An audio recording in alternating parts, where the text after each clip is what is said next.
Revista Venevisión, líder en opinión, por tu canal independiente, Venevisión. De vuelta en la emisión matutina de Noticiero Venevisión. Sean bienvenidos a Entrevista Venevisión. Y recibimos en estudio a José Agustín Campos. Él es presidente de la Federación Nacional de Agricultores y Ganaderos de Venezuela, CONFAGAN. Bienvenido, José Agustín. ¿Cómo está? Muchas gracias. Gracias por la invitación. Muy bien. A usted por venir, porque es propicia la entrevista para hacer un balance de lo que ha sido el primer semestre del año. Ya entramos en el segundo. ¿Y qué se viene para Venezuela en este segundo semestre del año en materia económica, de acuerdo a los índices de producción, especialmente en el área que usted maneja, agricultura y ganadería para Venezuela? Bueno, sí, un año realmente duro, un semestre realmente duro, donde el sector productivo nos estamos debatiendo básicamente en varias áreas donde invertimos nuestro tiempo. Uno, una lucha incesante que tenemos contra la inseguridad, tanto la inseguridad contra el AMPA común y contra el AMPA organizada. Ahí invertimos parte de nuestro tiempo. Y en otro que invertimos parte del tiempo fundamental es en la consecución de los insumos, consiguiendo insumos por aquí, consiguiendo insumos por allá, esperando los insumos.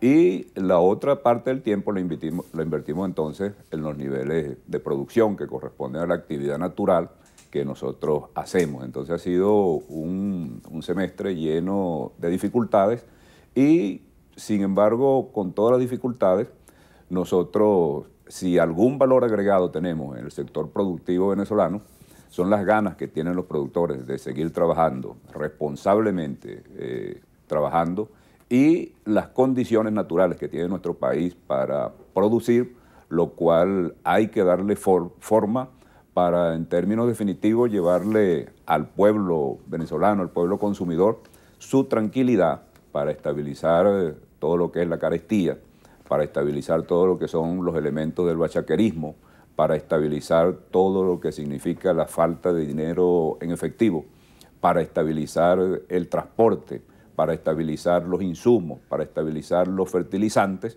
y para ello deben tomarse políticas, por ejemplo, totalmente distintas a lo que se venía haciendo en forma convencional. Por ejemplo, nosotros planteamos en el tema de los insumos que deben entregársele directamente a los productores a través de alianzas estratégicas que puedan hacerse a los efectos que los insumos no se dispersen y a los efectos que puedan resolverse asuntos parciales en algunos circuitos productivos para ir rebanando a la inflación.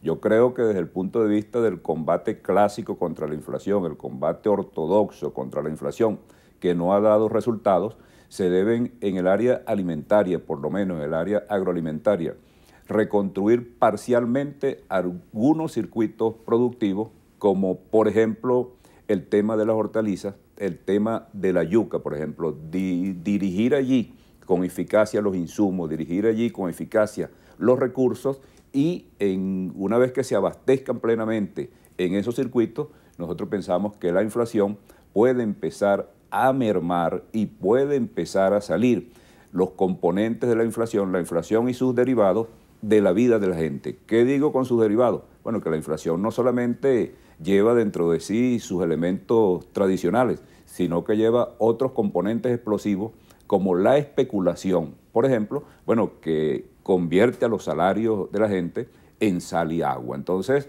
el mensaje para nosotros, si bien que reconocemos toda esta serie de calamidades que estamos viviendo en los sectores productivos, también decimos que hay un sector productivo que está trabajando, que sigue trabajando y que no renuncia bajo ninguna circunstancia a las actividades naturales a la cual está destinada en el campo venezolano. Ahora, pero son varios temas. Usted nos habla de reducir, digamos, la inflación. Hay líneas de distribución en cuanto desde el productor, el agricultor, el que surte las semillas, por ejemplo, los fertilizantes, hasta que llega el producto a la mesa de la casa. La semana pasada estuvimos conversando con el presidente, con el alcalde de Camagüey, y nos decía que pudieran vender un kilo de carne regulado en 1.800.000 bolívares allá. Pero vemos actualmente en los mercados que está entre 6 y 8 millones de bolívares y hasta más, un kilo de carne. ¿A qué se debe esto? Y vamos a entrar también con el tema de la regulación de los precios. Bueno, fíjese, el asunto de la carne es que producir carne no es meter unas vacas en un potrero, en unos montes y dejarlas ahí. Bueno, coman monte, coman piedra, coman mastranto, coman lo que encuentren. Sino que lo único que nosotros no hacemos, y yo lo he dicho en varias oportunidades, con las vacas, es que ni las llevamos a la escuela, ni les cepillamos los dientes. Pero el resto, eso es una actividad que conlleva una serie de elementos que son de obligatoria aplicación, como lo es el caso de los fertilizantes para los pastos, del alimento concentrado, de la medicina veterinaria, del aceite para los tractores, bueno, de los insumos para los tractores, de los discos de rastra. ¿El gobierno garantiza esos insumos? Bueno, es que en este momento, con el tema especulativo, no hay nada donde uno vaya con certeza y con seguridad, ni a mercados públicos ni a mercados particulares, a conseguir el tema de los insumos, con contradicciones profundas que tenemos, por ejemplo, en algunos elementos. Nosotros que somos un país altísimamente productor de petróleo, la primera reserva de petróleo en el mundo, entonces no conseguimos aceite para los tractores ni aceite para los carros.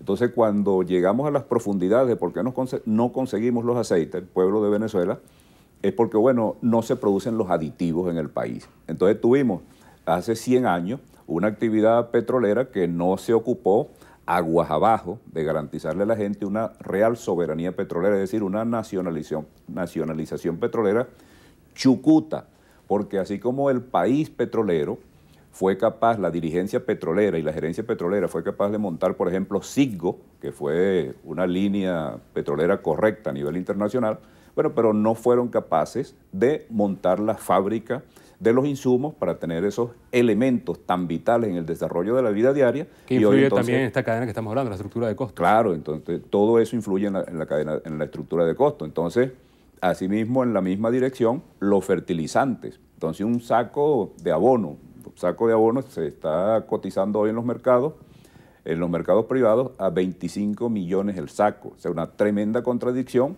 porque nosotros somos productores de fertilizantes por nuestra condición de país petrolero. Entonces, mientras no haya una organización, mientras no se organice el sistema de precios en los insumos para producir, entonces muy difícil que tengamos queso estabilizado, que tengamos leche estabilizada, que tengamos carne estabilizada, que tengamos caraota, que tengamos agricultura vegetal estabilizada, y por eso es que nosotros proponemos resolver parcialmente algunos circuitos, porque resolviendo el tema, por ejemplo, de la doméstica caraota o de la doméstica yuca, para que no le llegue a precios exagerados y especulativos al pueblo, bueno, nosotros pensamos que la inflación, por lo menos en el área alimentaria, podemos irla rebanando y podemos irla estabilizando y le vamos devolviendo no solamente fortaleza al sector productivo, sino también confianza y seguridad a los consumidores, que somos todos los venezolanos. Son muchos insumos, pero especialmente usted mencionaba el tema del queso. A veces puede superar incluso el kilo de queso el precio al kilo de carne. ¿Qué puede pasar si una persona con un salario mínimo integral no puede costear estos rubros? ¿Cómo se logra entonces un plan 50? ¿Qué ha pasado con el plan 50? ¿Han estado ustedes en comunicaciones con el gobierno? ¿Y cómo llegar allí, si se revisa toda esta cadena de producción y comercialización? Nosotros estuvimos reunidos en este momento en las mesas de los precios acordados. Allí se han hecho unas aproximaciones importantes, pero las reuniones deben continuar en las próximas semanas, supongo. Y uno de los elementos que nosotros hemos venido planteando siempre para estabilizar los precios en algunos rubros son realizar políticas de comercialización directa, es decir, directamente de los productores a los consumidores.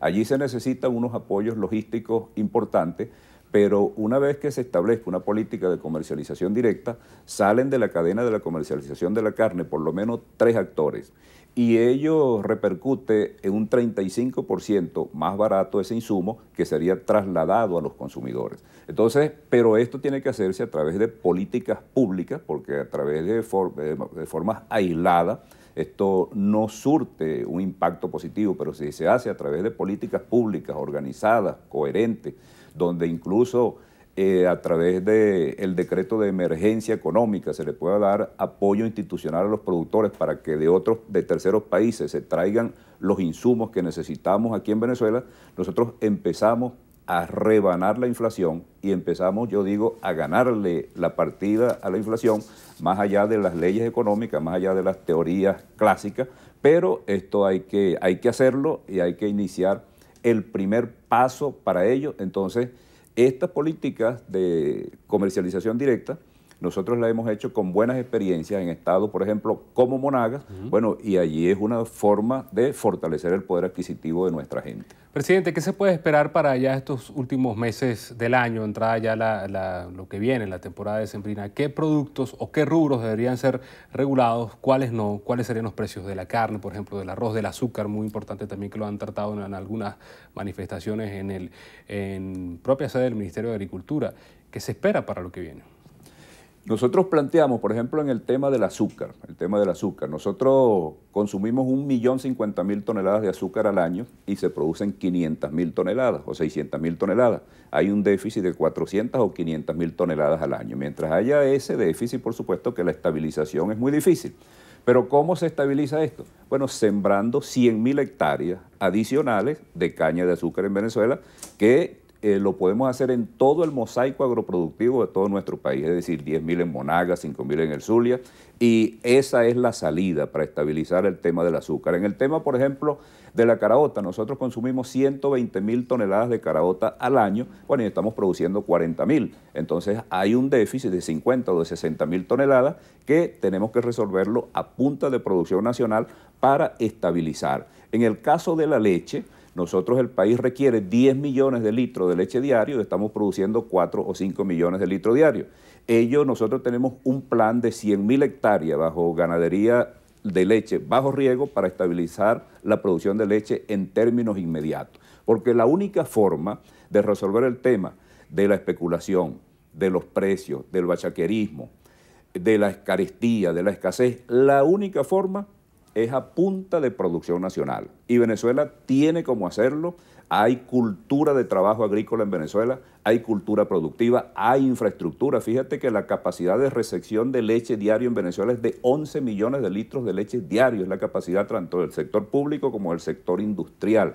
Es decir, que la única forma, no hay una receta mágica, la única forma es a punta de producción nacional. Por eso, este plan que nosotros estamos haciendo, de resolver parcialmente algunos circuitos, si al sector productivo se le garantiza el entorno, se le dan los insumos. Nosotros estamos planteando, por ejemplo, en materia de seguridad, que los comandos rurales de la Guardia Nacional, que debo decir han venido haciendo un trabajo importante en buena parte del país, que se instalen los comandos rurales de la Guardia Nacional en todas las parroquias productivas de Venezuela. Nada más con ese hecho aumenta la productividad, porque se controla el AMPA y el productor puede ejercer su actividad con la tranquilidad, bueno, que se requiere y no con la zozobra, que lo llamen, que lo vacunen, que lo extorsionen, que lo amenacen, que lo roben, donde, por cierto, quien tiene más que perder son los pequeños productores, porque imagínense ustedes que a un pequeño productor le roben un transformador, o que a un pequeño productor le roben un alternador, o le roben un arranque, o le roben el motor de un tractor, como está sucediendo, o le roben una red a un pequeño productor, una red que hoy vale un capital. Otro planteamiento que nosotros estamos haciendo es que regrese, que el Ejecutivo establezca, o los sectores privados, el seguro agrícola para las zonas productivas, para proteger cosechas en los centros de producción, semovientes en los centros de producción y en los traslados también, porque es muy difícil. El AMPA viene arrinconando a las zonas productivas, a los sectores productivos, y ello, por supuesto, que contribuye con todo lo que significa la desestabilización en los sectores productivos. De manera que yo le diría al pueblo venezolano que estamos a tiempo, ya estamos casi en diciembre, pero estamos a tiempo de garantizarle al pueblo venezolano los perniles, produciendo cochinos en forma no convencional, sino a través de potreros, no confinados, sino en potreros, con alimentos distintos a los balanceados, tales como la yuca y la batata, bueno, y allí con producción nacional. En este tiempo que queda, se le podría garantizar los perniles a los venezolanos, solo que ello tiene que hacerse a través de una política pública. Son las propuestas que surgen desde la presidencia de Confagán. Yo quiero invitarlo para una próxima oportunidad a ver qué resulta de todas estas propuestas, reuniones con el gobierno, si se da el Plan 50 y cómo se va a ejecutar. Gracias por venir a la entrevista de Venevisión. Siempre a la orden.